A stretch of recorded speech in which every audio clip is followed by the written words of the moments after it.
Bonjour à toutes et tous. Merci d'avoir répondu à notre invitation. Les deux fédérations CFDT de l'éducation ont décidé de faire conférence de presse commune pour vous présenter nos éléments de bilan de rentrée après 2 semaines de travail avec les élèves dans les écoles, les collèges et les lycées. Et nous vous présenterons aussi nos attentes communes d'une réorientation des politiques éducatives articulées à la politique de la ville, car notre société a besoin d'une vision partagée du rôle de l'école dans la lutte contre les inégalités et le refus de la stigmatisation. Donc après 2 semaines de fonctionnement des établissements scolaires, nos équipes locales témoignent du manque de personnel dans tous les métiers. Les constats dressés par plusieurs syndicats SGEN nous laissent penser qu'il y a bien plus que 200 équivalents temps plein non pourvus dans l'enseignement public. Avec 70 professeurs des écoles manquant dans un seul des départements de l'Académie de Versailles, et partout des collèges et lycées où il manque plus de 2 enseignants, le chiffre de 200 nous paraît sous-estimé. Il manque aussi des AESH, des adjoints de direction et adjoints gestionnaires dans les collèges et lycées. Il manque des personnels médicaux, sociaux et de santé. Il manque aussi des personnels administratifs en établissement et dans les services déconcentrés. Pour préparer et suivre la rentrée, dans plusieurs académies, les personnels administratifs ont dû travailler nuitamment afin d'ajuster les affectations à la réalité des personnels enseignants disponibles et des besoins des écoles, collèges et lycées.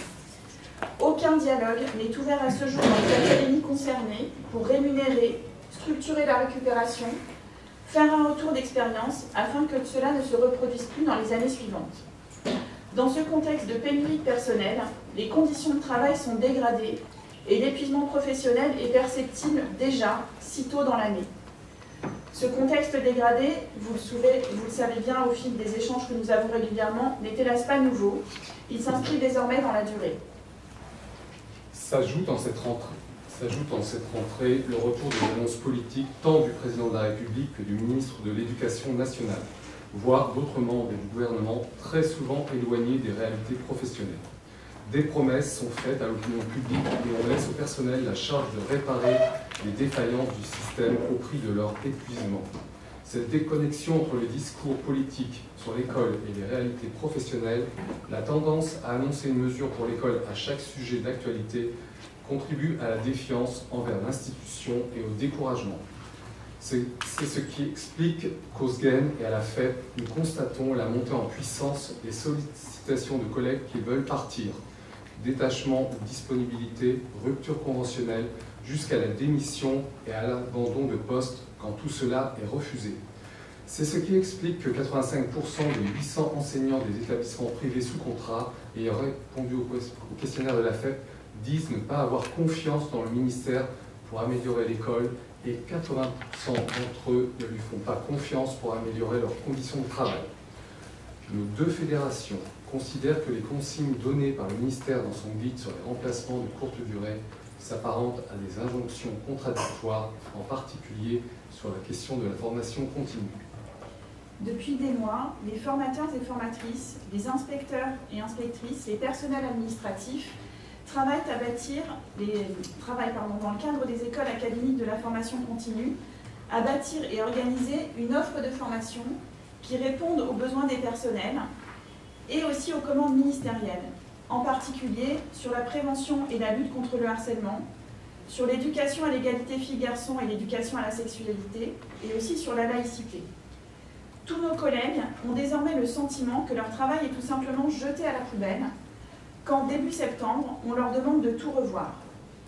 Ici, en l'occurrence dans une des académies, pour diminuer tout simplement le volume de formation continue de 30%.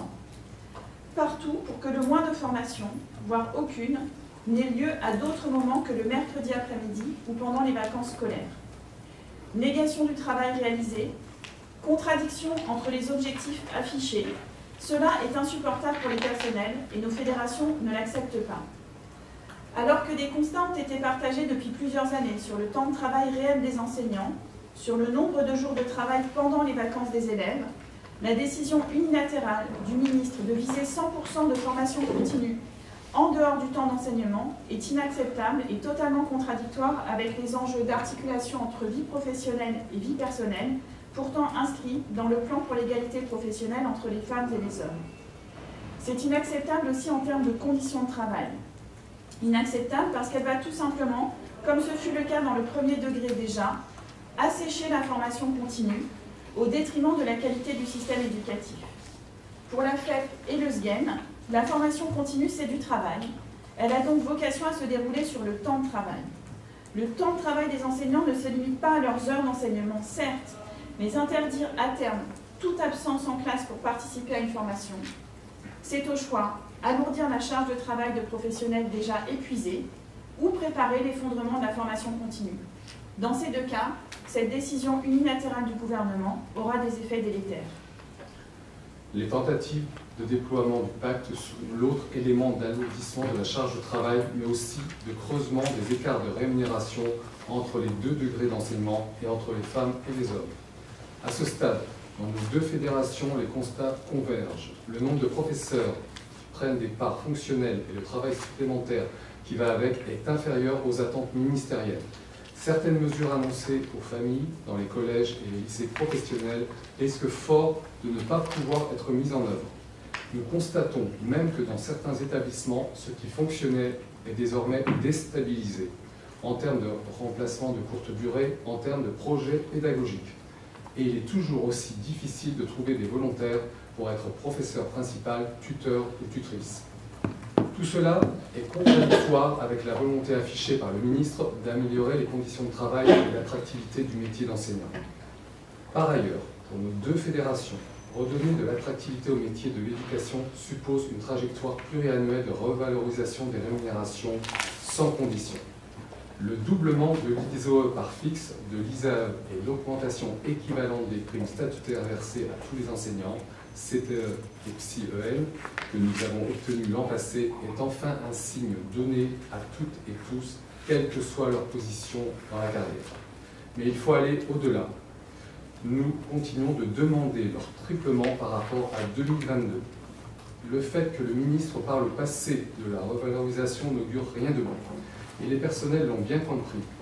87% de ceux qui ont répondu à l'enquête de la FEP ne lui font pas confiance pour obtenir une augmentation significative de leur rémunération.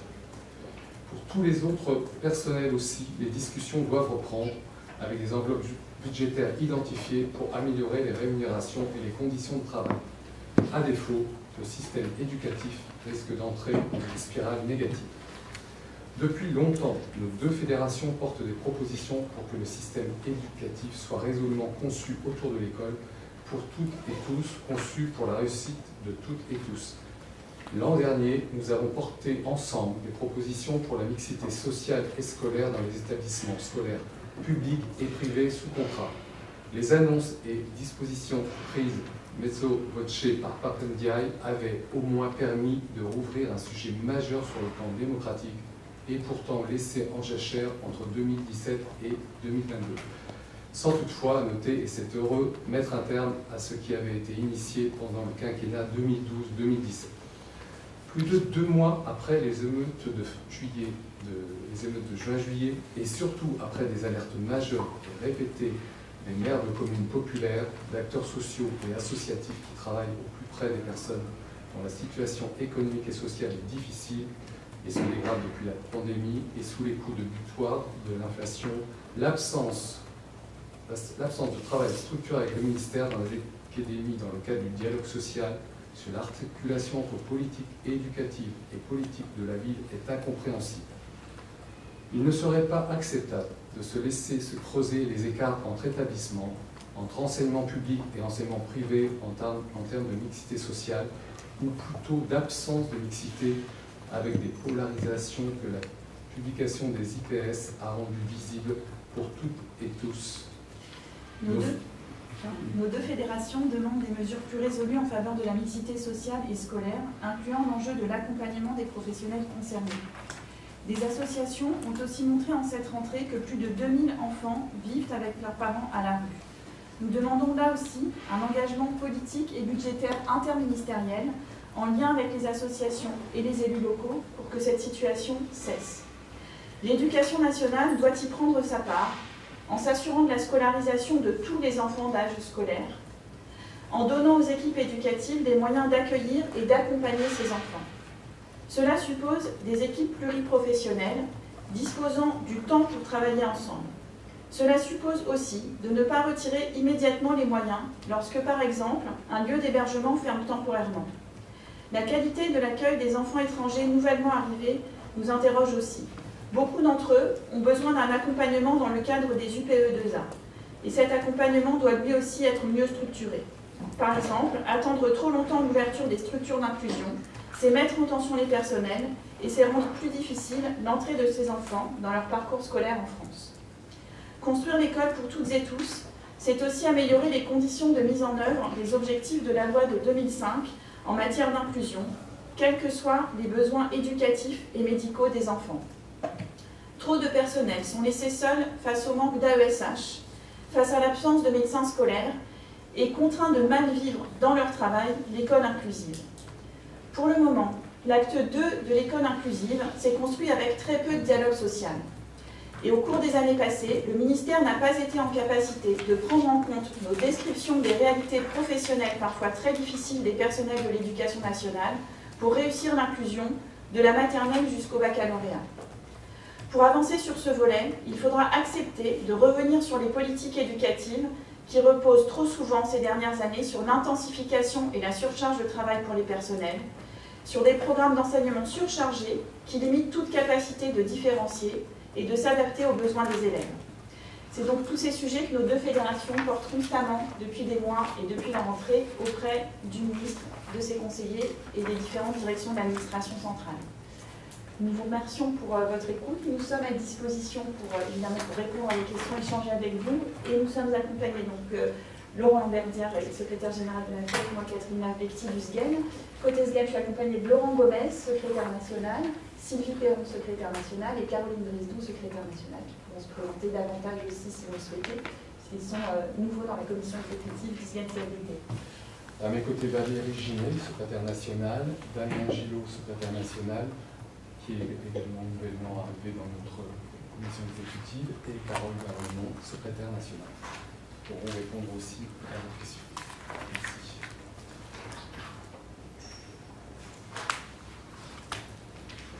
Et si vous pouvez vous présenter comme ça, tout le monde vous repère, alors merci beaucoup. Alors, Lilia Benamida du Café pédagogique. Ma question s'adresse à la FEP par rapport au pacte. Qu'est-ce que vous avez comme première remontée? Puisque en conférence de presse, l'enseignement catholique nous avait expliqué que souvent le remplacement c'était du bénévolat. On prend quelques questions. Non, c'était aussi sur le pacte de manière plus générale. Pardon, Erwin Canard. Vous dites que ça peut déstabiliser des dispositifs qui avaient déjà en cours, qui avaient déjà lieu. Est-ce que vous pouvez être plus précis sur ce point-là? Et je voudrais également votre position sur deux sujets, sur ce qui a été annoncé sur le baccalauréat. Est-ce que ça vous convient? Qu'est-ce que vous demandez désormais actuellement? Et quelles sont vos attentes sur la réforme qui pourrait arriver sur la formation des enseignants? Merci. Alice, pour une mission d'éducation, vous avez rappelé vos revendications en matière de revalorisation salariale. Il y a un nouveau cycle de concertation sur l'attractivité qui a été ouvert par le ministre, où apparemment la question des salaires n'est pas au programme. Qu'est-ce que vous attendez de ces concertations? Je vous propose qu'on fasse d'abord des réponses à ce premier tour de questions et puis ensuite on reprend. Je vous passe pour la première. Carole. Oui. Donc sur le pacte, nous n'avons pas de données officielles, mais nous avons fait un baromètre. Et je suis un peu étonnée de ce que vous dites sur le retour de l'enseignement privé. Vous avez parlé, on est bien d'accord, vous avez parlé des remplacements de courte durée. Les remplacements de courte durée, en fait, ça dépendait des académies, mais c'était pas, et heureusement pour nos enseignants, du bénévolat partout, c'était payé en HSE. Voilà, il y avait un système interne qui permettait aux enseignants d'être payés en HSE. La difficulté, c'est que quelquefois, au cours de l'année, il n'y avait plus d'HSE pour payer les enseignants. Voilà. Alors, dans le baromètre que nous avons fait, Déjà, ce qui est à retenir, c'est que plus de 74% des collègues n'ont pas pris le pacte. Et lorsqu'ils ont pris le pacte, donc les 26 et quelques qui ont pris le pacte, en majorité, c'est pour des remplacements de courte durée. Et quand je dis en majorité, c'est 46% donc pour les remplacements de courte durée. Quel est votre échantillon, pardon, sur le baromètre? Il y a 1000 personnes qui ont répondu. Avoir le baromètre. Oui, bien sûr. Oui, oui, oui. Alors sur les autres questions que vous avez abordées, alors sur des exemples de déstabilisation, ce qui fonctionnait dans des établissements scolaires et qui est remis en cause dans le cadre du déploiement du pacte, je vais donner la parole à Sylvie Perron, mais on a clairement des retours de militants de syndicats qui nous disent qu'il y a des enseignants qui du coup se disent si c'est dans le cadre du pacte, moi j'arrête parce que je ne veux pas rentrer dans cette logique-là. Et puis on l'avait pointé assez tôt dans les échanges qu'on avait eu fait SGEN avec le ministère l'an passé sur le pacte, c'est que d'une certaine manière ça diminue la valeur relative d'un certain nombre de missions. Professeur principal, ça paraît encore moins bien rémunéré relativement à ce qui se déploie dans le pacte, tuteur, tutrice d'enseignants stagiaires aussi. Et du coup, on a des remontées qui est encore plus difficile que les autres années de trouver des enseignants qui sont volontaires pour ces missions-là, qui sont pourtant indispensables au fonctionnement du système éducatif. Et c'est vraiment des choses qu'on avait pointées très tôt dans les discussions sur le pacte, d'un risque de rendre encore moins attractives des missions qui sont elles aussi essentielles pour le système éducatif. Les professeurs principaux étant quand même aussi à la manœuvre de manière très importante et tout au long de l'année pour accompagner les élèves dans la réflexion sur leur parcours d'orientation. Et pour nos deux fédérations, cet enjeu-là de l'accompagnement est majeur si on veut lutter contre les inégalités sociales. Et donc, moins on structure, plus on laisse jouer les inégalités et la reproduction. Sylvie, je te donne la parole sur les précisions. Sylvie étant aussi en charge de l'animation de notre réseau personnel de direction, et donc avec aussi des relations directes régulières avec nos adhérents personnels de direction. Oui, alors la première des difficultés quand cette histoire de pacte est arrivée, c'est bien évidemment qu'elle est arrivée très très tardivement, où les projets et les rentrées scolaires s'étaient déjà préparés. Une rentrée scolaire, c'est correspondre à un projet d'établissement, c'est être sur du long terme, c'est pas être sur du court terme. Donc ça déjà, c'était la première difficulté, parce qu'il fallait, et il faut toujours, avoir un plan de remplacement de courte durée pour pouvoir enclencher toute autre brique du pacte. Donc une logique qui casse celle des profs, puisque la condition des uns, les projets des uns sont conditionnés par la bonne volonté des autres. Donc ça, c'est la première des difficultés, c'est une logique qui ne peut pas passer. Quand bien même on aurait dans les établissements scolaires du remplacement de courte durée qui fonctionnait déjà, mais pas avec 18 heures forcément, et de manière, encore une fois, réfléchie pédagogiquement avec les équipes, en projet pédagogique, et toutes ces choses-là ont été totalement percutées. Donc quand on dit que ça déstabilise à plus d'un endroit, puisque effectivement, pour le moment, les projets s'arrêtent, tout s'arrête, puisque tant qu'on n'a pas rempli ce plan, on ne peut pas vraiment continuer. Et puis après, Catherine l'a dit, effectivement, les enseignants sont engagés sur tout un tas de projets, mais pas que sur tout un tas de projets, ils ont aussi tout un tas d'autres missions, dont la mission de professeur principal, qui leur prend quand même beaucoup de temps, au-delà de leur feuille de modèle de service, qui s'est vue largement augmentée, puisqu'on a bien vu que le manque d'enseignants conduisait nos collègues à prendre un nombre d'heures sup considérable, et qu'effectivement ça aussi, ça assèche, c'est une manière indirecte d'assécher tout ce qui est projet et projet à long terme. Donc pour le moment, nous, ce qu'on a dit au ministre quand on l'a rencontré, personnel de direction, mais également personnel d'encadrement, c'est qu'on souhaitait que ce soit l'année 0. Visiblement, le ministère souhaite que ce soit l'année 1, donc l'année 1, ça n'est pas possible.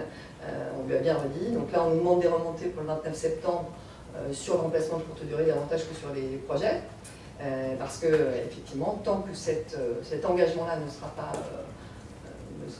abouti, eh bien, on ne pourra pas passer à l'acte 2 qui fait vivre effectivement de manière bien plus brillante et bien plus apprenante pour les élèves. Donc tout ce qui est projet, bien sûr, pédagogique, à vertu,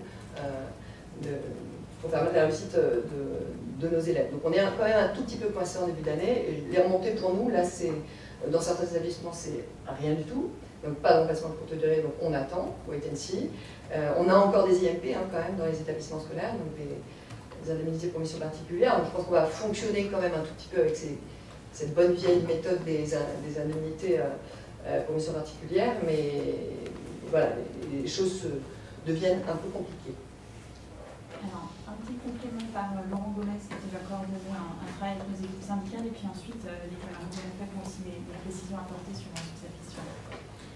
Peut-être rappeler d'abord que le pacte a été présenté à nos collègues comme un élément de revalorisation pendant la crise contre la réforme des retraites et le report de l'âge à 64 ans. Et donc ça a été vécu par nos collègues comme une provocation, voire un chantage.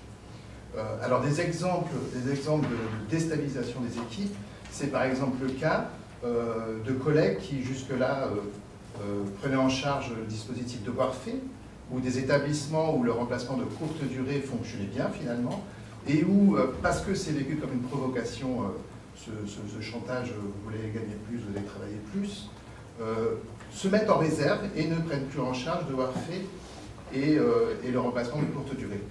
Un troisième exemple peut-être, c'est sur on peut faire le lien aussi avec la formation continue, les contraintes qui vont peser sur nos collègues.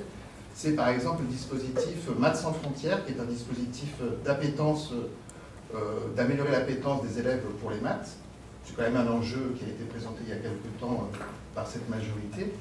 Ces collègues se retrouvent, en fait c'est un dispositif qui repose sur le volontariat, sur le bénévolat d'un certain nombre d'enseignants de mathématiques, pour lequel l'administration leur accorde par exemple 2 journées de concertation. Cette année, on leur annonce que ces journées de concertation, ils ne pourront plus les prendre et ils devront se concerter le mercredi après-midi ou en soirée. Et donc ces collègues décident de ne plus prendre en charge Maths sans frontières. Donc c'est vraiment quelque chose qui impacte fortement le travail. Et donc nous avons décidé d'étudier plus profondément cet impact de ce type de mesures sur le travail des enseignants particulièrement. Je reprends un instant la parole concernant le remplacement dans l'enseignement catholique, et je vous dirais que la FEP ne laisse pas dire, répond à l'enseignement catholique qu'on ne peut pas remplacer avec des personnes bénévoles des enseignants. Je sais aussi comment ça se passe dans les établissements catholiques.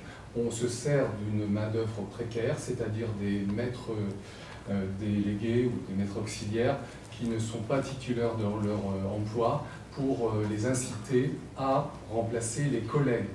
Moi, j'appelle ça profiter d'un système défaillant en termes de remplacement dans l'enseignement catholique. Ça, ce n'est pas acceptable. Donc, je passe la parole à Carole sur le bac. Oui, je vais aller dans ton sens. C'est révélateur dans notre baromètre que les gens, la raison pour laquelle ils ont pris le pacte, c'est à une très forte majorité pour des raisons financières. Quand je dis à une très forte majorité, c'est 65% donc qui ont pris le pacte pour des raisons financières. Et je voudrais rebondir sur ce qui a été dit par le SGEN. On a exactement les mêmes soucis dans nos établissements privés, à savoir que des gens qui jusqu'à maintenant faisaient des projets pédagogiques depuis des années, rémunérés souvent par des IMP, eh bien sont dans l'attente, parce qu'il y a ce chantage que si tous les pactes ne sont pas pris, on ne peut pas arriver à la deuxième brique. Donc c'est dommageable. Alors, Erwin, vous avez interrogé sur les annonces sur le baccalauréat et nos réactions.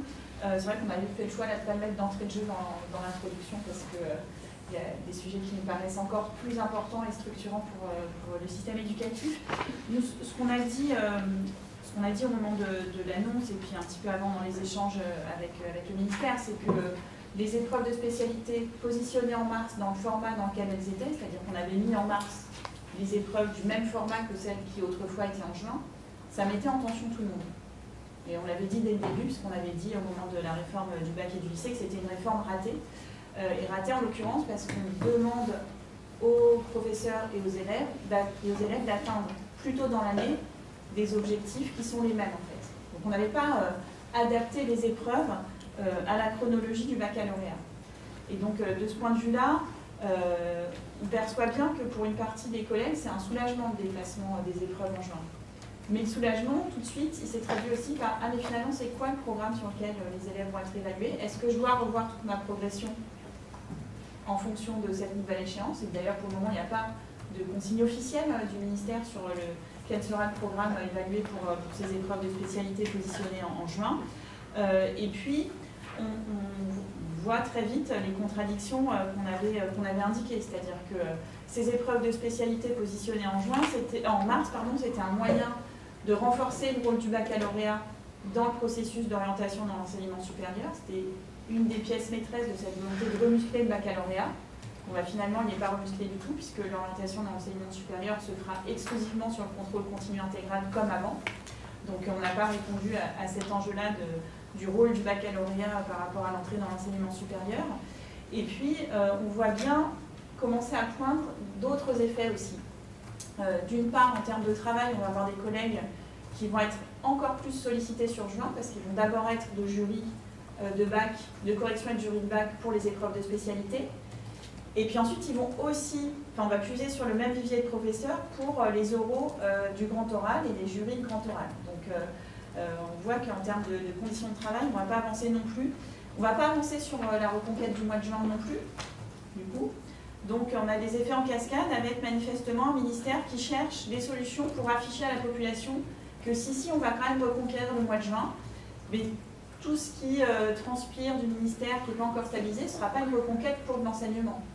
Ce sera une reconquête pour occuper les élèves. Alors, ça peut être intéressant, mais au passage, on s'oriente de nouveau vers des consignes nationales sur ce qu'il faut faire au mois de juin avec les secondes, alors qu'il y a des établissements qui utilisaient par anticipation presque des dispositifs du type école ouverte, ou qui recomposaient les emplois du temps en seconde et en première aussi, pour s'adapter à la réalité du mois de juin. Et ça risque, je le dis ça risque parce que c'est pas stabilisé encore, mais ça pourrait être écrasé par des décisions ministérielles visant à positionner par exemple un séjour de cohésion du SNU, un stage en entreprise ou en association, sans qu'on sache trop comment ce sera travaillé, comment ce sera articulé avec des enjeux pédagogiques, puisque ce sera en juin, avant le départ en vacances, et donc on n'en fera rien dans le cadre scolaire.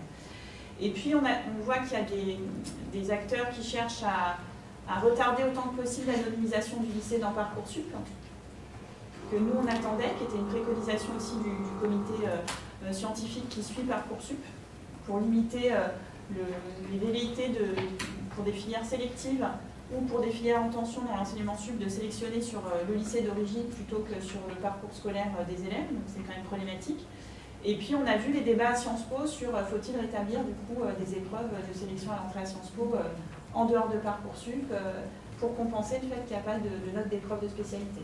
Si on rentre là-dedans, tout l'objectif qui était d'alléger la charge pour les élèves sur mars, en fait elle va revenir par d'autres bouts parce qu'on n'est pas dans une réflexion suffisante et structurée, partagée sur le Bac-3, Bac+3. Et donc, en fait, on risque d'avoir encore des évolutions et de ne pas être seulement à 5 années de bac différents chaque année, mais sans doute encore plus dans les années qui suivent. Donc, voilà, c'est quand même raté sur la réforme en entrée. Et là, une décision qui ne résout pas toutes les problématiques posées par la réforme du bac et du lycée. Notre analyse, c'est que c'est toujours pas stabilisé, ce qui est embêtant, et pour les personnels, mais aussi pour les élèves et leurs familles, parce que quand on rentre au lycée, c'est quand même plus sécurisant de savoir exactement comment vont se passer les 3 années du lycée en termes d'évaluation en vue du diplôme, que d'avoir tous les ans à se demander comment l'année suivante va se passer.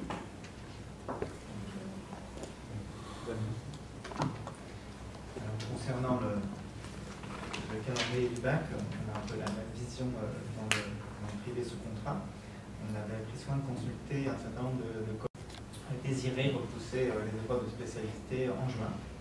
Parce que pour eux, c'était plutôt un non-sens en pratique de les mettre en mars. Mais effectivement, il y a d'autres interrogations sur la surcharge du programme en SP, et donc le programme devrait être revu, sauf que nous voilà déjà fin septembre. Et puis on avait aussi d'autres interrogations sur Parcoursup, qui du coup devraient être quand même revisitées par rapport à ces décalages.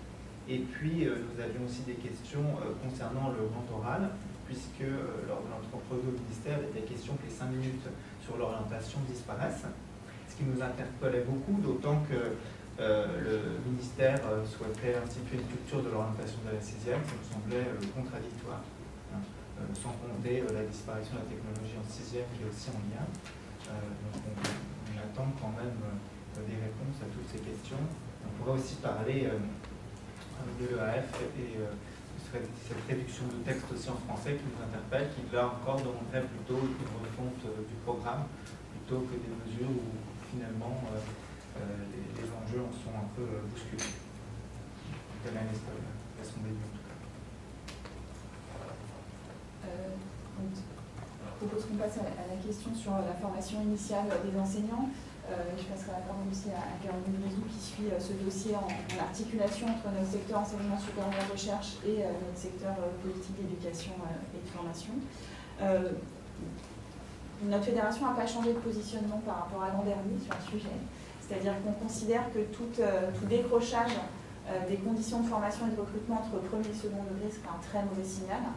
On pense aussi que l'affirmation très forte du président de la République depuis 2 ans maintenant de s'orienter vers un concours en fin de L3, en fin de licence, sans doute uniquement pour le premier degré, c'est aussi se tromper sur ce qui rend difficile la constitution d'un vivier d'étudiants et d'étudiantes voulant devenir enseignants.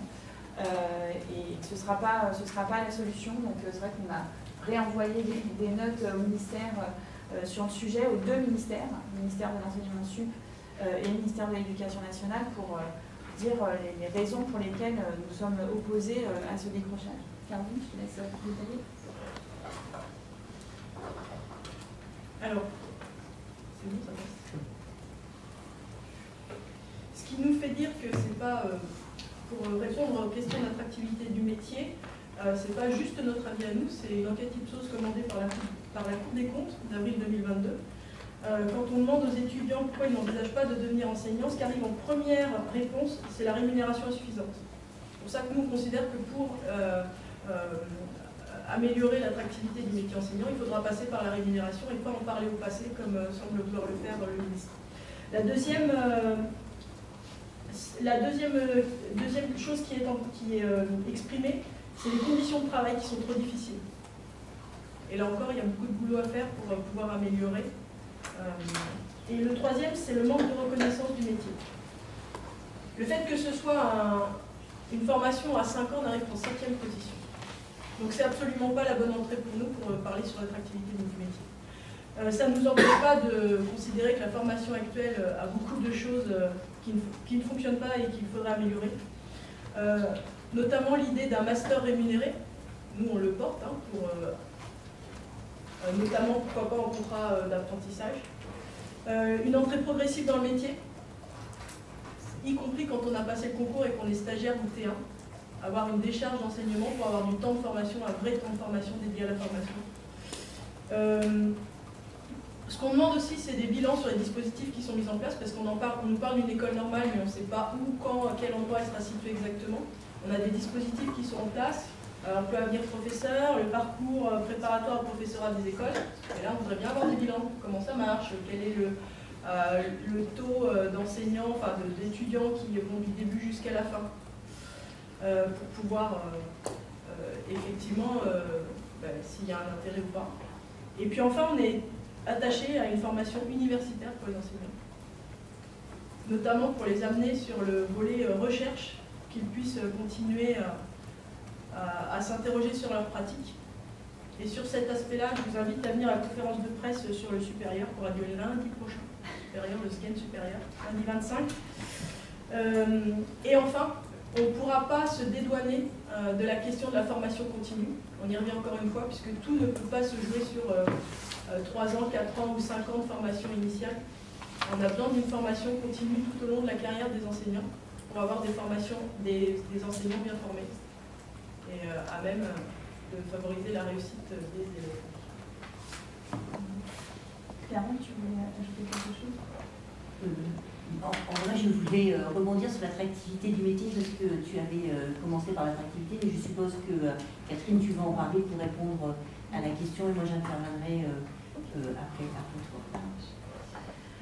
Donc oui, effectivement, vous avez posé la question du nouveau cycle sur l'attractivité. Donc on repart avec un nouveau ministre dans un nouveau cycle de discussion que le ministre intitule Attractivité et reconnaissance, où il a déjà dit à la presse qu'il voulait présenter un plan dans les prochains mois. Donc si on a bien compris ce qu'il dit, c'est d'ici au mois de décembre. Dans les discussions qui se sont ouvertes, pour le moment, la partie revalorisation salariale, elle est toujours exprimée au passé par le ministre, comme si c'était derrière nous. Le seul élément où il évoque la rémunération, c'est lorsqu'il propose de rouvrir un chantier sur le déroulement de carrière et les passages de grade. Or, nous, nos deux fédérations, on continue de revendiquer des mesures salariales sans contrepartie, qui ne soient pas tributaires d'un changement de grade ou d'un changement d'échelon. Et c'est pour ça que l'an dernier, on portait donc, le doublement à la rentrée 2023 de l'ISOE et de l'ISAE et leur triplement à la rentrée 2024. Parce que ça permettait d'avoir une mesure qui ait d'effet immédiat pour tous les enseignants, quel que soit leur positionnement dans la carrière, et qu'aucun ne puisse se dire, une fois de plus, il y a des trains qui passent, mais moi je reste à quai parce qu'on joue uniquement sur les débuts de carrière, ou on joue sur un passage de grade alors que moi je viens déjà de l'avoir, donc j'aurai rien, etc. Et donc, dans les discussions qui s'ouvrent, le ministre évoque la question de la formation initiale.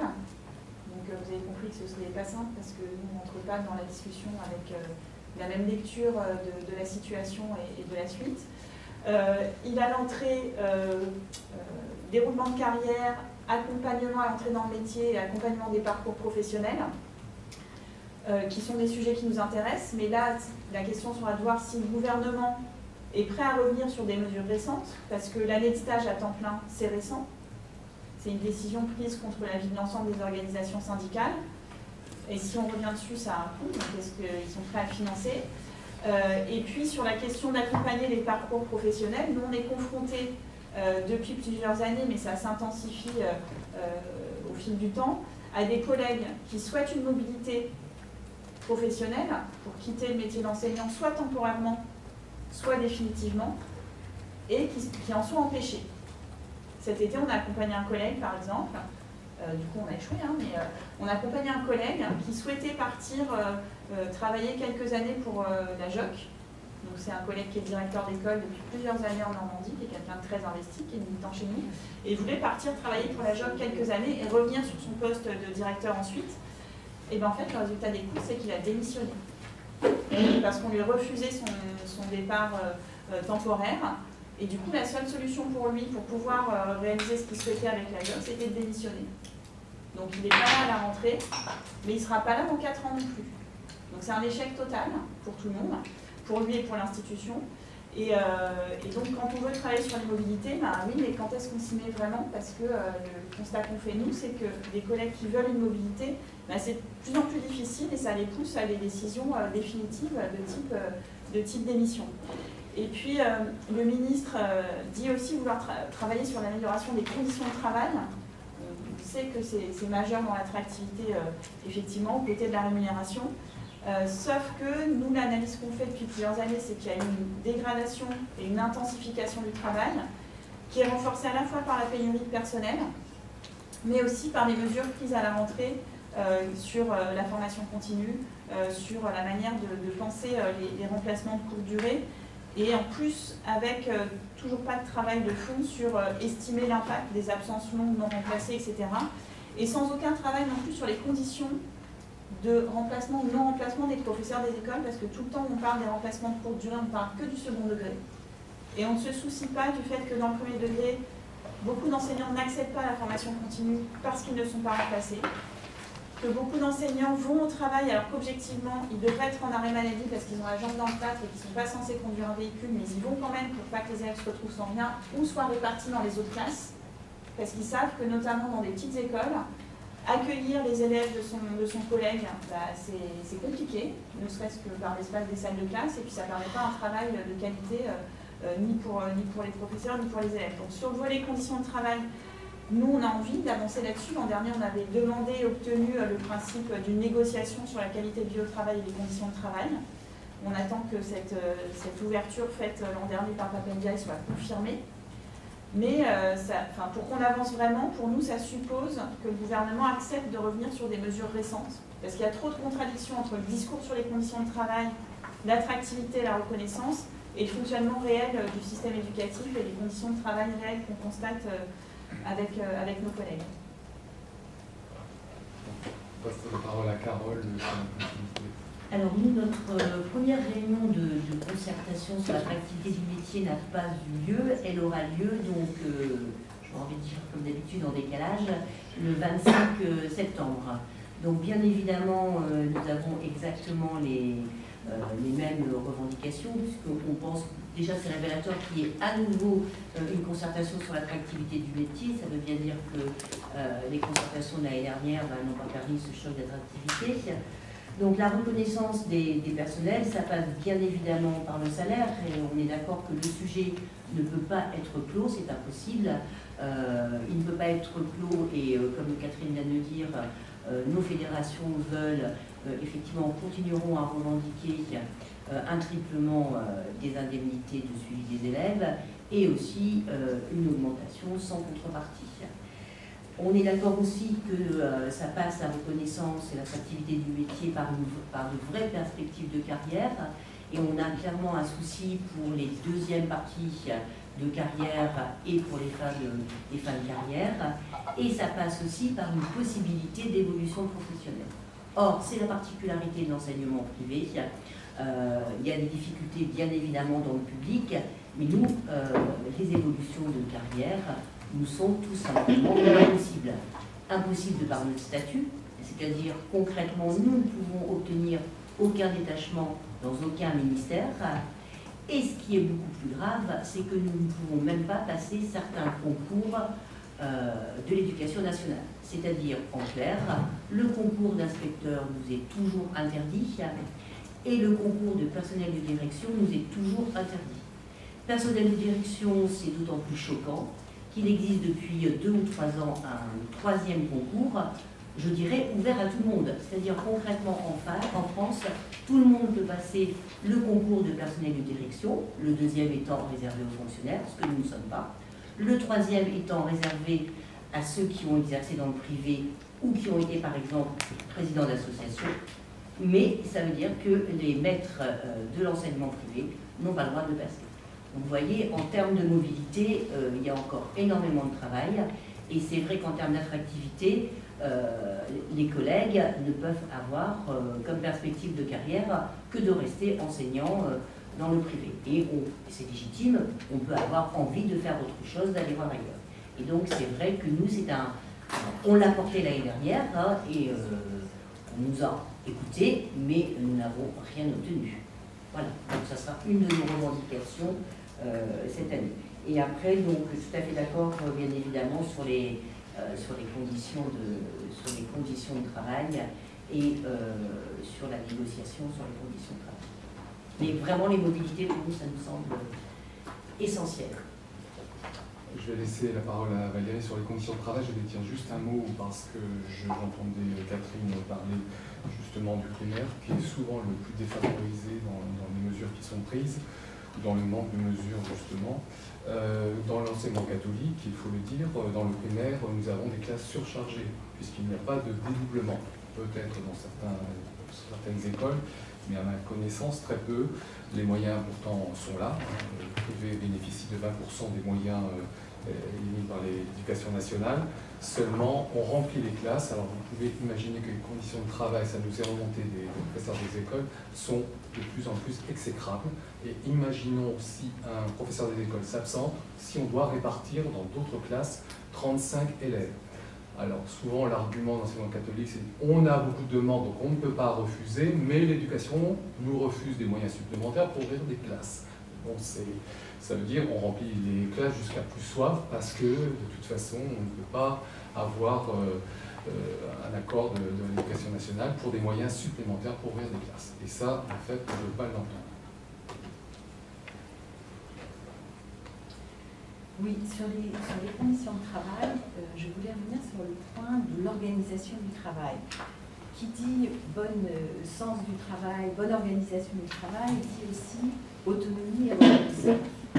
Or, on assiste depuis quelques années à un empilement des réformes, des mesures au dernier moment, sans réelle concertation et sans implication des enseignants.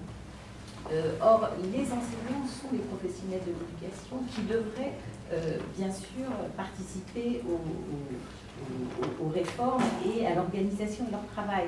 Là, on a des prescriptions qui viennent du ministre, des prescriptions pédagogiques qui viennent du ministre, voire même du président, sur la longueur des textes à étudier, sur le fait qu'il faut écrire. Moi, je suis professeure de français depuis 30 ans et j'ai jamais renoncé à faire écrire les élèves. C'est une falsification de dire qu'il faut retrouver les forces de l'écrit avec une mauvaise parodie du président, parce que c'est des choses qu'on fait déjà dans les établissements. Et aucune réforme de l'éducation ne peut se faire sans des enseignants. Et ça aussi, ça participe aux conditions de travail, le fait qu'on reconnaît le professionnalisme des enseignants et des éducateurs en général. Alors, on va prendre un nouveau tour de questions. J'ai oublié de l'AFP.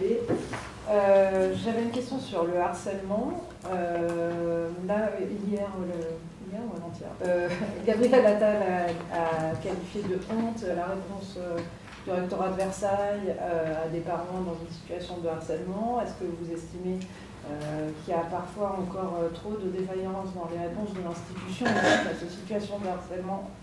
Et de manière générale, quel est votre avis sur la lutte actuelle contre le harcèlement et les mesures qui sont prises là? Est-ce que c'est suffisant? Est-ce qu'il faut faire plus et dans quel sens? Et puis j'avais une petite question pour la FEP. On a entendu parler de difficultés dans certains établissements de l'enseignement catholique pour les collèges concernant la nouvelle vaccination HPV contre le papillomavirus. Est-ce que c'est quelque chose, vous avez eu des remontées dans ce sens-là aussi, pour mettre en place cette vaccination? Voilà. Malika Butzbach, indépendante. J'avais aussi une question sur le harcèlement, mais comme ma collègue l'a disait, je change. Le nouveau ministre parle beaucoup du CNR comme pilier comme l'un des, si ce n'est le pilier des politiques éducatives. Comment est-ce que vous voyez cet objet politique et le fait de lier certaines politiques éducatives à la participation au CNR?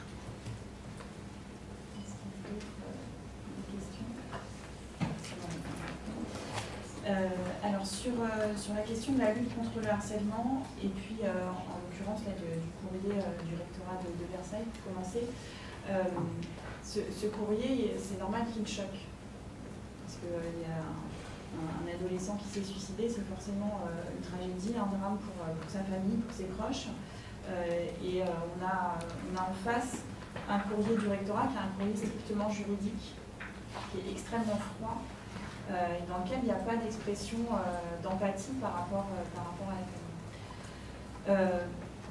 Sur cette situation-là, il nous semble important aussi d'attendre les conclusions de l'enquête administrative qui a été lancée début septembre, juste après le suicide du garçon, pour savoir exactement ce qui s'est passé.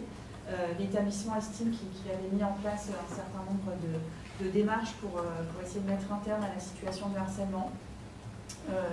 Et d'une certaine manière, ça pose à la fois la question de comment dans un rectorat on est en capacité d'avoir des courriers qui ne soient pas des courriers types en direction des familles, mais je veux dire aussi en direction du personnel, que dans une situation comme celle-ci, on ne puisse pas se dire que l'approche strictement juridique peut tout écraser. Voilà.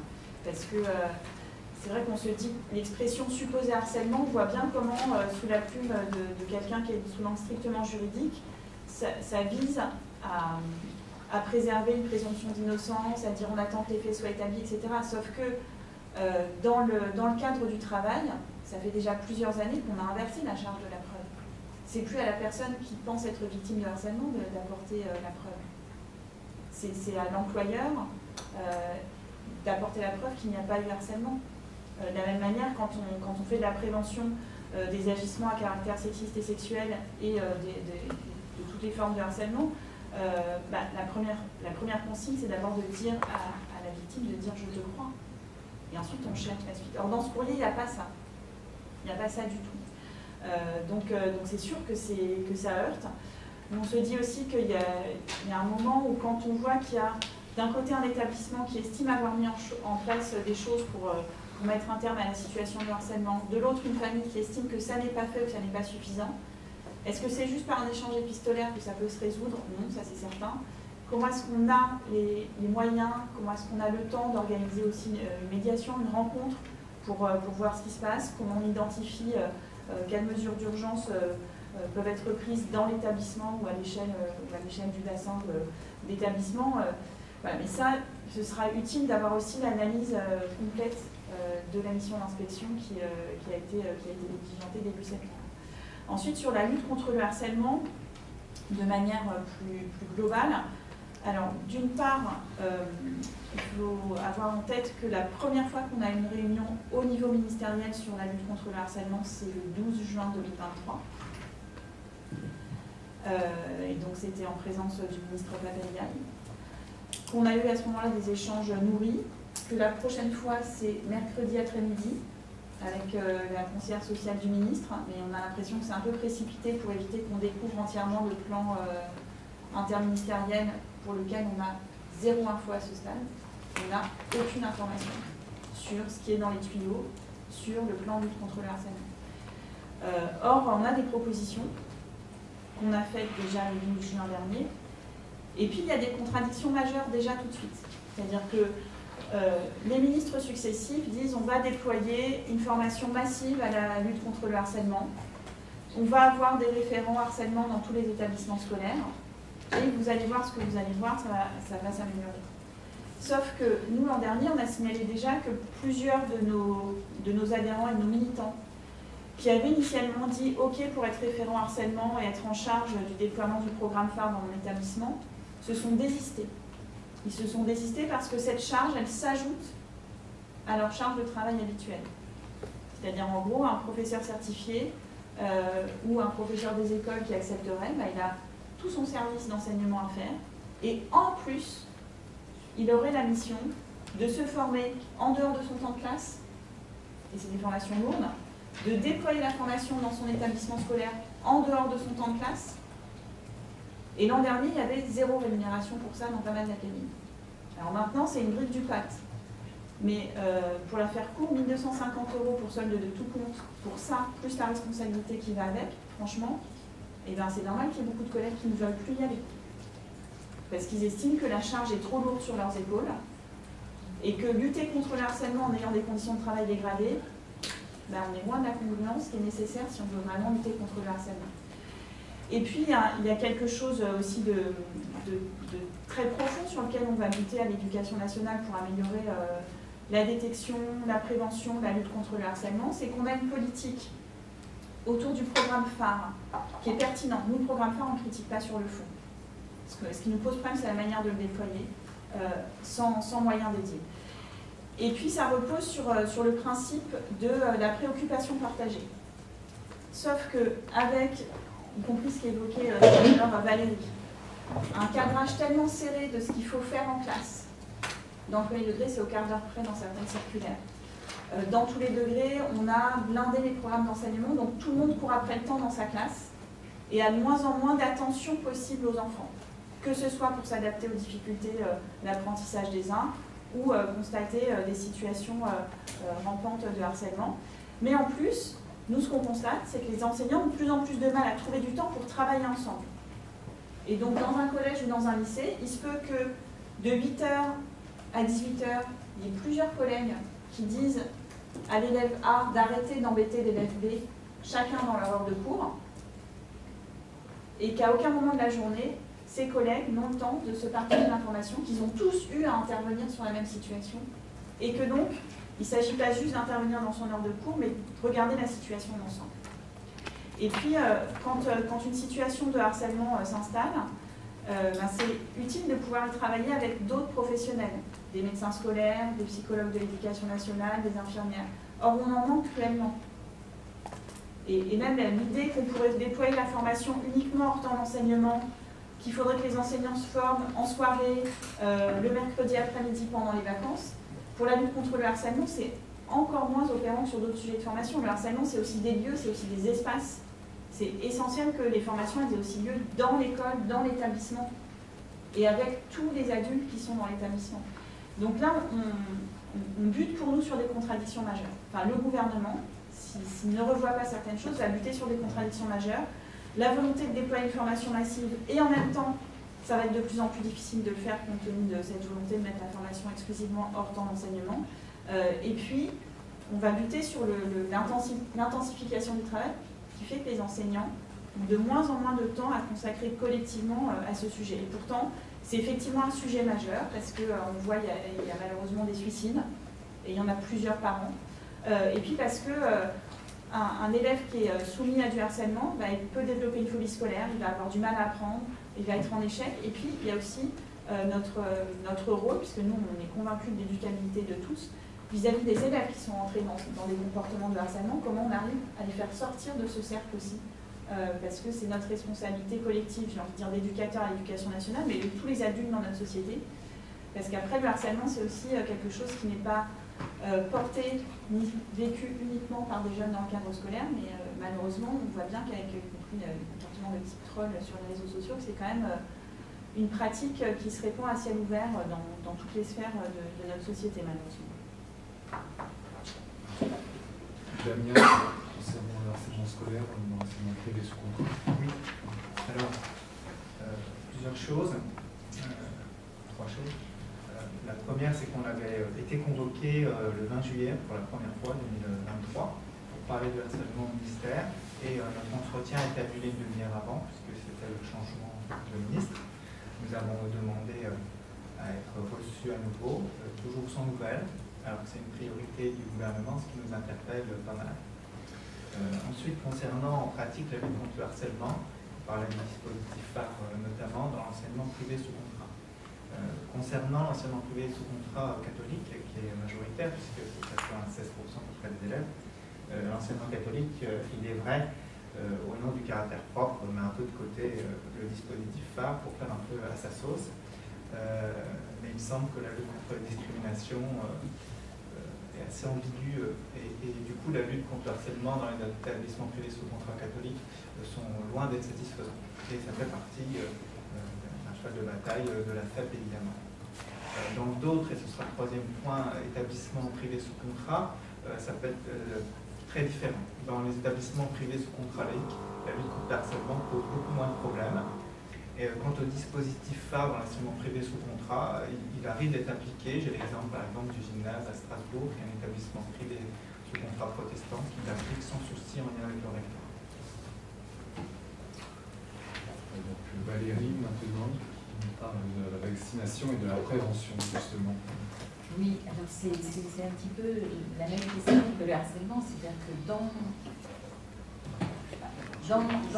l'enseignement privé, il n'y a pas d'obligation à avoir une médecine de prévention pour les élèves. Il n'y a pas forcément d'infirmiers ou d'infirmières. Il n'y a parfois même pas d'enseignement à la sexualité. Et parce qu'en fait, ce sont des établissements privés, donc nous on considère que l'établissement privé sous contrat fait une mission de service public et que les enfants, les élèves ne sont pas tous dans les mêmes conditions. Et donc la prévention à la santé, l'éducation à la sexualité, bien souvent ne sont pas du tout réalisées, parfois pour des raisons idéologiques quand même, il faut le dire. Alors sur la question sur le CNR, alors ce qui est compliqué, c'est que le CNR, nous, ça va faire des mois qu'on n'en a pas du tout parlé au ministère de l'Éducation nationale et qu'on n'a eu aucune info centralisée au niveau ministériel. Donc on a très peu de visibilité au niveau national sur le CNR éducation, puisque là c'est le seul CNR qui est entièrement déconcentré ou décentralisé au niveau des établissements scolaires, mais on n'a même pas de retour sur le nombre de projets finalement déposés à l'échelle de l'année scolaire précédente, ni sur l'utilisation du budget pour le fonds de financement des innovations pédagogiques dans le cadre du CNR. Donc on n'a vraiment aucune visibilité. Et on a découvert, je crois que c'était jeudi, que le plan de rénovation des établissements scolaires accorderait une priorité à la rénovation des établissements qui ont déployé des projets CNR. Donc là, je dis on a découvert parce que ce grand lancement du plan de rénovation des établissements scolaires s'est fait sans nous, sans les représentants des personnels, alors que c'est un sujet qu'on porte depuis très longtemps. Et au CFDT, on a aussi travaillé avec d'autres fédérations de la CFDT, comme la fédération Interco, qui s'implique les personnels des collectivités locales qui travaillent dans les écoles, les collèges et les lycées. Et puis, on a travaillé aussi avec des élus locaux avec lesquels on travaille régulièrement, comme par exemple les communes qui font partie du réseau français des villes éducatrices. Mais là, vraiment, rien. On n'a rien eu en amont sur le sujet, parce qu'en fait, depuis qu'il n'y a plus d'observatoire national de la sécurité des établissements scolaires, il y a une cellule bâtie scolaire qu'on a rencontrée un petit peu à notre demande pendant la période Covid, puisque c'était aussi cette cellule qui était à la manœuvre pour écrire les protocoles de reprise des établissements, de mise en œuvre des procédures Covid, mais on n'a vraiment aucune info. Et là où ça pose problème quand même, c'est que il faut savoir de quoi on parle. Si la rénovation des établissements, c'est la priorité à la qualité du cadre dans lequel les élèves apprennent et les personnels travaillent, bah, c'est un petit peu embêtant de le soumettre au fait d'avoir fait un projet CNR, alors qu'il y a peut-être des établissements qui ne sont pas dans un projet CNR, mais qui ont des sérieux besoins immédiats de rénovation, compte tenu du froid qu'il fait dans les classes en hiver et de la forte température dans les mêmes classes parfois en été. Puis un été qui s'allonge, qui commence plus tôt, qui finit plus tard, etc. Donc c'est quand même embêtant. Et puis nous, on a porté aussi à de nombreuses reprises le fait que la rénovation des bâtiments, elle devait intégrer pas seulement la question de la facture énergétique de l'établissement, mais aussi des questions pédagogiques, parce qu'il y a encore trop d'établissements qui ne sont pas accessibles à des personnes, par exemple à mobilité réduite, que ce soit les élèves ou les personnels. Des établissements dans lesquels, par exemple, dans le premier degré, c'est quelque chose qui nous montre fortement, des professeurs des écoles qui sont vraiment en première ligne sur l'inclusion des enfants en situation de handicap, en particulier en maternelle. Les professeurs des écoles et les directeurs et directrices sont souvent les premiers à entamer le travail avec une famille d'identification de la problématique, et c'est très très compliqué. Mais on a des enfants dont parfois la préconisation, ce serait de pouvoir les mettre dans un espace moins lumineux, plus calme, où il y a moins de monde. Oui, enfin, dans beaucoup d'écoles, ces espaces n'existent tout simplement pas. Et en plus, on n'a pas d'adultes permettant d'accompagner un enfant qu'il faudrait extraire ne serait-ce qu'une demi-heure, une heure de sa classe pour qu'il puisse aller mieux ensuite et revenir dans le groupe classe au plus vite. Donc il y a clairement une question sur les objectifs. Mais on a aussi beaucoup porté ces dernières années que le Covid avait mis en évidence les problématiques de qualité de l'air intérieur. Le président de la République, dans sa campagne en 2022, avait dit qu'il allait lancer un grand plan qualité de l'air intérieur, mais on ne voit toujours rien. Or, il y a un enjeu sur les maladies respiratoires qui se transmettent par aérosol, mais il y a aussi beaucoup d'études scientifiques qui montrent que plus l'air est vicié dans un espace clos, moins on peut se concentrer sur des tâches intellectuelles. Donc en fait, ça a aussi un enjeu pédagogique premier. Et puis, on a quand même pas mal d'établissements dans lesquels, quand on fait des mesures précises des polluants dans l'air, on se rend compte que ça ne va pas du tout. Voilà, il y a des établissements qui ont été fermés et qui n'ont toujours pas rouvert pour ces questions-là. Donc est-ce que la priorité, c'est que pour pouvoir avoir une rénovation, il faut avoir fait le CNR ou on regarde les conditions réelles d'études des enfants et de travail des personnels? Vous l'avez compris, c'est plutôt la deuxième option, évidemment, parce que c'est ça la priorité. Mais pour le moment, on n'en sait rien parce qu'on n'a vraiment aucun dialogue social sur ce plan-là avec le ministère, malgré des courriers nombreux envoyés, des interventions nombreuses en instance de dialogue social sur ce volet. Et c'est aussi pour ça qu'on a souhaité insister sur le fait que sur les conditions de travail et la qualité de vie au travail, il faudrait passer par la négociation et pas seulement par des annonces unilatérales, comme le fait le gouvernement, en particulier sur les enjeux d'impact du changement climatique. Le gouvernement prend des plans sobriété, des plans ceci, des plans cela, qui ne font l'objet d'aucune concertation. Aucune. On découvre dans la presse les annonces. Est-ce qu'il y a d'autres questions? Allez-y, Sophie. Oui, ça marche. Bonjour, Marie-Christine Corbier des Échos. Je suis arrivée en retard, je m'en excuse si ma question a été posée. Je voulais votre retour sur la pénurie d'enseignants et les tout derniers chiffres divulgués par Gabriel Attal vendredi, qui évoquent autour de 200 postes non pourvus dans le second degré. Je voulais avoir votre retour par rapport à ça et savoir aussi si commence à poindre dans les établissements les absences classiques qui arrivent à l'automne ou si c'est encore trop tôt. Merci. Ouais, moi j'avais une question aussi sur le même sujet. Pour développer, outre la crise d'attractivité, est-ce qu'il y a aussi un volet anticipation, organisation sur lequel, qui n'est pas nouveau, mais sur lequel il vous semble qu'on pourrait travailler, puisque vous citiez les enseignants qui étaient absents non remplacés, il y a souvent des absences non remplacées qu'on apprend à la pré-rentrée ou à la rentrée, il n'y a personne sur tel poste.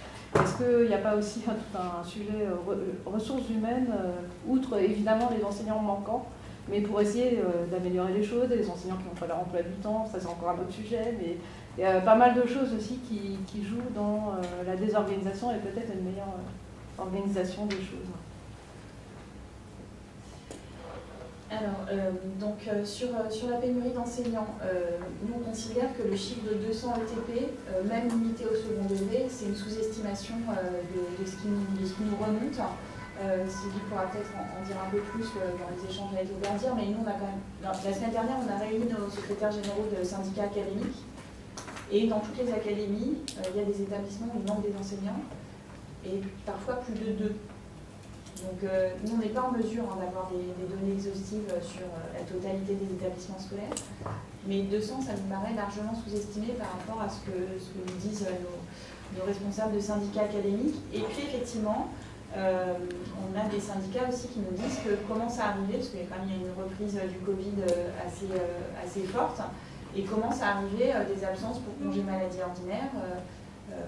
Comme elles sont moins de 15 jours, il n'y a pas de remplaçant qui est affecté. Et puis on a aussi en tout cas en tout début de rentrée scolaire, de pré-rentrée, des établissements auxquels on a annoncé la présence d'un enseignant sur un support, et en fait cet enseignant n'est pas disponible parce qu'il est en congé longue maladie, mais que manifestement ça avait été compliqué pour les personnels des services départementaux ou académiques de bien identifier quels enseignants étaient disponibles ou pas pour enseigner. Et c'est en ça que là ça pose une question qui est majeure pour le système éducatif, alors qui passe souvent sous les radars parce que les personnels administratifs, c'est pas eux qui accueillent les élèves dans la salle de classe. Sauf qu'on a des services administratifs dans les rectorats, dans lesquels depuis des mois on alerte sur les risques psychosociaux, dans lesquels depuis des années on dit qu'il y a des personnels non remplacés, qu'il y a des services de personnel enseignant qui ne fonctionnent qu'avec des contractuels, et où les congés maternité ne sont pas remplacés, etc. Donc en fait, là ça nous a monté de plein d'académies. On a des services de personnel enseignant dans les rectorats où il y a un turnover majeur.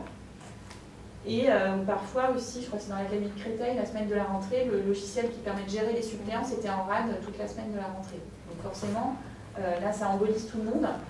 Et les personnels de direction étaient un peu sur le grill à se demander quand est-ce qu'ils auraient des informations. Donc, oui, il y a des questions d'anticipation, d'organisation, mais qui, derrière, renvoient aussi à des questions de conditions de travail et de pénurie d'autres personnels dont on parle souvent très peu, qui sont les personnels administratifs, mais il n'y a pas de main invisible pour affecter les personnels enseignants. Il y a des personnels administratifs qui n'ont plus le temps de regarder précisément qui doit travailler combien d'heures, qui est disponible à partir de quelle date ou non compte tenu de sa situation de santé. Et là où des syndicats académiques nous disent que les services administratifs ont dû tout refaire, c'est que par exemple, avec les défauts d'anticipation sur quelle est la quantité d'heures de cours que doit faire un enseignant stagiaire, qui suppose d'avoir l'information s'il est passé par un master MEF ou pas, puisque tous les stagiaires n'ont pas la même quotité, et là il y a des modifications de dernière minute, et puis là c'est en lien avec et la mobilité, la première affectation et les conditions de travail, et ça Caroline pourra y revenir, ça va s'amplifier avec le fait qu'on a des alertes sur le fait qu'il y a des professeurs stagiaires qui annoncent qu'ils vont démissionner. que certains n'ont pas rejoint leur affectation, donc les rectorats les attendaient. Et puis en fait, ils ont moins de personnel qui sont vraiment là que ce qu'ils attendaient. Et parfois dans des proportions importantes, à Versailles, je crois que c'est un écart important entre les personnels qui étaient attendus et ceux qui sont vraiment là. Et ça, on constate quand on voit que la personne ne vient pas dans l'établissement, les personnes qui ont décidé de partir et qui estiment qu'elles n'étaient même pas encore vraiment rentrées, ne préviennent pas forcément du fait qu'elles ne seront pas là. Donc Sylvie et puis Caroline sur ces questions-là. Sur ces questions-là, on va revenir un peu sur tout ce qu'on dit depuis le début, c'est-à-dire que les conditions dans lesquelles on organise le travail sont extrêmement complexes, surtout quand on nous change la donne en juillet, parce qu'en fait la donne on nous l'a changée en juillet. Donc c'est vrai que les personnels de direction sont les premiers DRH des collèges et des lycées, les directeurs d'école, les IEN dans le premier degré.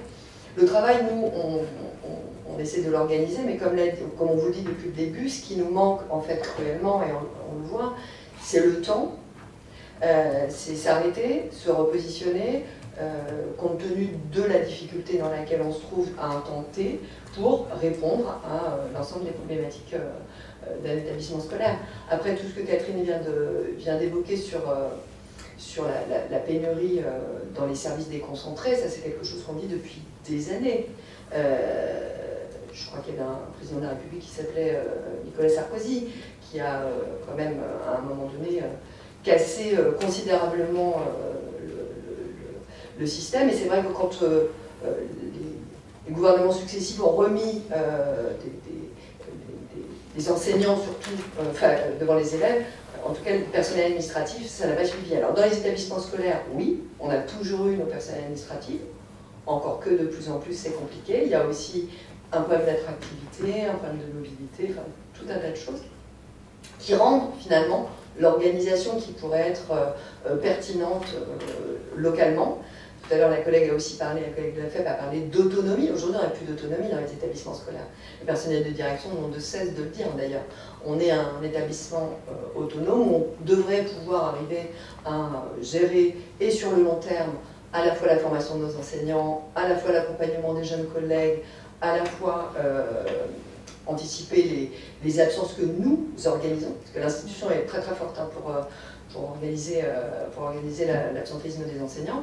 Et bien tout ça est mis à mal par effectivement des nouveautés qui nous arrivent, et qui nous arrivent lorsque les choses sont déjà très enclenchées, qui coincent et qui verrouillent. Donc nous, on rêve de pouvoir anticiper, on peut anticiper un certain nombre de choses, mais on est tributaire de tellement de services annexes et connexes que les choses deviennent extrêmement compliquées.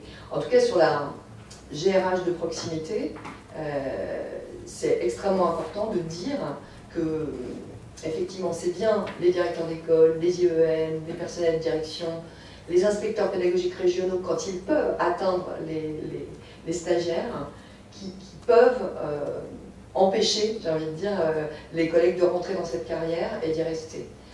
Et cette année, effectivement, je pense que sur l'accueil des jeunes collègues, on peut faire beaucoup mieux. Parce qu'effectivement, un bon emploi du temps, un bon accompagnement, des ressources immédiates mises dans le cartable du nouvel enseignant, ça donne envie de continuer et de ne pas s'arrêter aux premiers écueils que peuvent rencontrer les collègues. Par contre, si on les laisse tout seuls et qu'effectivement, dès la première semaine de rentrée, ils n'ont pas 30 élèves dans leur classe, mais 50, parce qu'il manque des collègues et qu'il faut prendre des élèves en charge, ça devient beaucoup plus compliqué dans le premier degré et dans le second degré, pour d'autres raisons, extrêmement compliqué également. Oui, Catherine a parlé des stagiaires, mais on a aussi la deuxième vague des contractuels qui vont abandonner, là, qui va nous arriver dessus. Je vous lis un message mais qui se multiplie. Hein. Donc on est à 1 semaine et demie, bon, allez, on va dire 2 semaines de rentrée. Et voilà le genre de témoignage qu'on reçoit. Après 1 semaine et demie, alors c'est une professeure des écoles, on pourrait imaginer exactement la même chose dans le second degré. En maternelle, avec 31 enfants en double niveau, petite section, moyenne section, je me rends compte que je ne suis pas faite pour ça. J'ai sous-estimé la charge de travail et ça ne matche pas du tout avec mon ADSEL. Et la collègue cherche comment elle peut partir de l'éducation nationale, là, maintenant, en septembre. Et ça interroge, donc cette deuxième vague, elle va venir impacter aussi, de contractuels qui vont abandonner, va venir impacter aussi le nombre d'enseignants qui seront absents. Et ça, ce genre de témoignage, ça interroge la représentation qu'ont les collègues qu'on recrute comme contractuels sur le métier d'enseignant. Et il faut dire et redire que le métier d'enseignant, c'est un métier qui s'apprend. Et on ne décrète pas qu'on est enseignant comme ça. Et ce ne sera pas facile du début. On a une manière d'anticiper les choses, on a un truc qui s'appelle les listes complémentaires de concours. Le ministre avait promis qu'il embaucherait tout le monde au mois de juin. Or, il reste des gens. Par exemple, sur le CRPE à Dijon, il reste 19 personnes sur liste complémentaire. Alors, recrutons-les. Et puis, sur la GRH de proximité, allez, je vous donne encore un dernier exemple qui va venir bousculer certainement les choses en cours d'année et qui n'a pas été anticipé. Parce que quand on demande quelles sont les procédures qui seront mises en place, on n'a pas de réponse. C'est sûr, depuis le 1er septembre, les professeurs des écoles peuvent partir à la retraite en cours d'année scolaire. Ça existe déjà dans le second degré, c'est un acquis dans le premier degré, hein, c'est tout nouveau, c'était le seul corps de la fonction publique qui ne le pouvait pas. Mais on n'a aucun retour sur la façon dont ça va être géré. Est-ce que les remplacements ont été anticipés? Rien. Est-ce que les collègues en début d'année sont placés en surnuméraire? On l'a obtenu ponctuellement à droite à gauche dans les académies en négociation locale, mais il n'y a rien qui est anticipé sur ce côté-là. En tout cas, on n'en a pas le retour.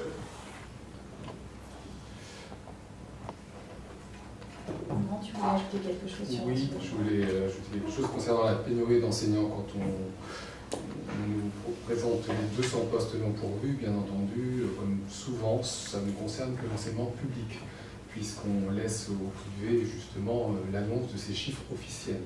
Alors, ils vont en douter quelquefois, parce que nous ne sommes pas dupes.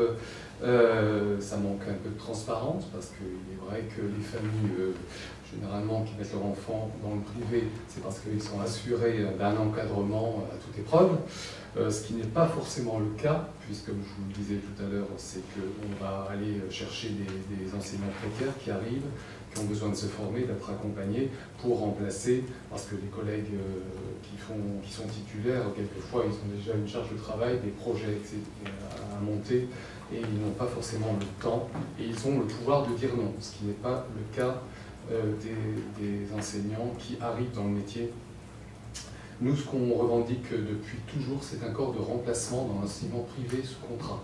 Ça nous est refusé. Je sais que l'enseignement catholique dit « nous, on gère ». Ce sont les diocèses qui gèrent, parce qu'ils ont une liste de candidats, de professeurs qu'on appelle quand il y a un manque dans un établissement, mais malheureusement, ça ne peut pas rétablir le manque d'enseignants dans tout et au bon moment dans les établissements. Donc là aussi, c'est important d'anticiper, comme vous le disiez tout à l'heure, mais c'est très très difficile, il faut vraiment une volonté politique et ça peut passer par ce corps de remplacement pour l'enseignement privé sous contrat. Peut-être juste un complément, tout de suite par rapport au récit que vous faisiez, Caroline, d'un certain nombre de témoignages qu'on reçoit sur les professeurs qui sont contractuels, avec les consignes qui ont été données le 31 août sur la formation continue. On a déjà des académies qui ont demandé aux formateurs de déplacer la formation des contractuels, qui n'aura lieu que pendant les vacances de la Toussaint. Ça veut dire qu'on s'apprête à laisser sans formation des professeurs contractuels entre les quelques jours qu'ils ont eu avant la rentrée. Et nous, l'an dernier, on avait dit que c'était dans beaucoup d'académies un progrès, parce que dans beaucoup d'académies, les contractuels, ils allaient en classe direct sans aucune journée de formation avant la rentrée. Donc le fait qu'il y ait eu cette obligation faite par le ministère aux académies de former les contractuels, les nouveaux contractuels avant la rentrée, c'était plutôt un progrès pour les contractuels en question et pour le système. Mais ensuite, en général, les plans de formation qui étaient conçus dans les académies pour les contractuels, on n'attendait pas le mois de décembre pour les commencer. On essayait de placer des temps de formation le plus tôt possible dans l'année scolaire pour accompagner la prise de fonction. Et là, avec la consigne de mettre un maximum de temps de formation continue hors temps d'enseignement, je crois que c'est il y a Versailles déjà, mais il y a aussi Orléans-Tours, me semble-t-il, qui demande aux formateurs de placer la formation des contractuels exclusivement aux vacances de la Toussaint. Donc ça veut dire que ceux qui vont avoir des difficultés entre les deux, on s'apprête à les laisser tout seuls. Voilà. Donc c'est ni une bonne idée pour ces nouveaux collègues, ni une bonne idée pour les élèves qui sont dans les classes dont ils sont en responsabilité, parce que le risque est grand que ces collègues-là craquent avant même d'arriver à la Toussaint. Alors, sur la pénurie de personnel, concrètement, comment faire? Est-ce que vous êtes porteur de solutions parce qu'il n'y a pas de candidats au concours, il en manque, pas beaucoup de volontaires contractuels. Comment faire en fait?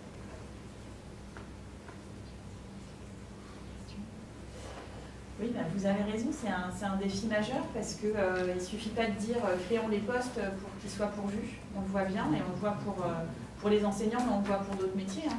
Les métiers de médecin de l'éducation nationale, il y a bien des postes au concours, mais ça ne suffit pas à ce qu'ils soient pourvus. Et donc, c'est en ça que dans l'introduction, on disait qu'on est à risque d'entrer vraiment dans une spirale négative. On pense même qu'on y est déjà un petit peu, puisqu'on a ces difficultés de recrutement. Nous, on pense vraiment qu'il y a des choses à revoir du côté de la formation initiale et de la formation continue, mais qu'on n'en prend pas le chemin. On ne pense pas que ce soit le concours en L3 qui va améliorer les choses, parce qu'en fait, en plus, un concours en L3, en gros, ça va devenir, il faut d'abord sa licence, puis les étudiants seront contraints de prendre une année de prépa concours, donc en fait on passera le concours en L3+1, et au lieu d'avoir une formation Bac+5, ce sera une formation Bac+6, alors qu'on nous dit partout il faut déplacer le concours parce que 5 années après le bac c'est trop. Donc ça on n'y croit pas, mais travailler vraiment l'entrée progressive, et pour nous ça suppose que les étudiants contractuels alternants, les étudiants apprentis professeurs qui en master MEF peuvent intervenir dans les établissements scolaires et les enseignants stagiaires ne soient plus des moyens d'enseignement. Et donc ça a évidemment un coût. Mais si on ne prend pas cette voie, nous, ce qu'on constate, c'est que très tôt dans la carrière, les collègues ont l'impression d'être sous l'eau. Et on le sait par des enquêtes de l'ADEP, c'est bien pendant les 10 premières années de la carrière que le temps de travail est le plus élevé.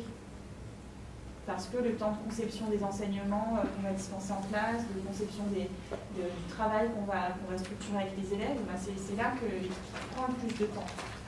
Et donc si on ne dessert pas les taux en début de carrière, on va faire fuir les gens. Or, on a plutôt resserré les taux en début de carrière au cours du précédent quinquennat.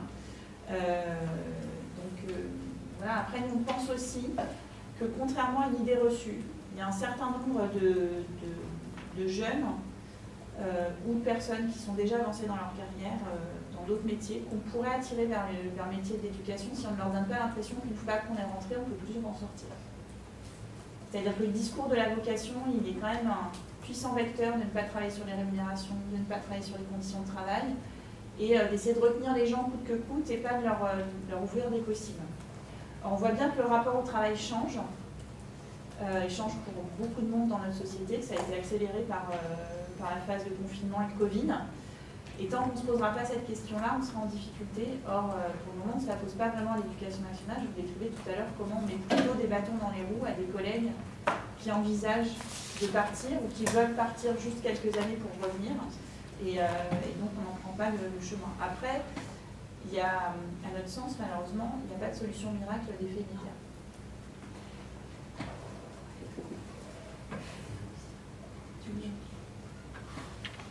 Si on peut rajouter un petit truc, il y a desserrer les taux au début de la carrière et prendre en compte toute la carrière de l'enseignant, parce que c'est pas rare quand même qu'on ait des collègues qui ont envie de continuer, mais de compléter leur service avec autre chose, et c'est rarement possible, puisque comme on manque d'enseignants, eh bien on refuse quelque part à ses collègues d'aller faire autre chose ailleurs, et pourtant ça se correspond.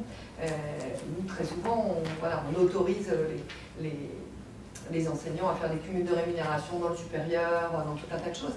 Et c'est aussi pour, effectivement, en Ile-de-France, c'est quelque part un salaire plus important, mais c'est surtout parce que ça se correspond. Accompagner un jeune, c'est aussi aller respirer ailleurs dans tout un tas de choses. Et c'est vrai que si progressivement, alors on ne peut plus faire de cessation progressive d'activité comme on a pu les faire autrefois, et nous on disait déplacement progressif d'activité plutôt que cessation progressive d'activité. Les collègues, ils ont encore envie d'être dans les établissements scolaires tout au long de leur carrière, mais de faire autre chose, au service de l'établissement notamment.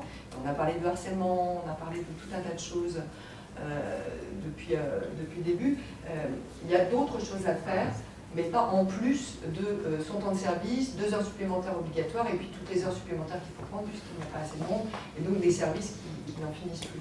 C'est bien faire autrement tout le temps et pas quelque chose de monobloc du début à la fin. C'est pas très... Je vais vous proposer ça, je pense que vous seriez partiriez en courant et vous auriez bien raison. Je ne sais pas s'il y a d'autres questions. Sinon, je propose qu'on clôture la conférence de presse en termes collectifs. Si vous souhaitez des interviews, des entretiens plus spécifiques, il n'y a pas de souci. Il y a aussi d'autres secrétaires nationaux du SGEN qui sont juste derrière et qui se cachent. Notamment, il y a Florence Bonnet qui est notre secrétaire nationale qui suit tous les personnels administratifs dont on avait pu parler aussi. Et donc, en tout cas, on a à disposition juste après cette conférence de presse. Et puis, évidemment, vous avez les coordonnées pour le SGEN dans le dossier de presse, là, ça transmettra aussi. Et donc, on est, comme d'habitude, à votre disposition n'importe quel sujet. Il y en a d'autres qui sont dans le dossier de presse qu'on n'a pas abordé là, sur le télétravail, sur la protection sociale, etc. On est à votre disposition aussi pour les sujets. Merci.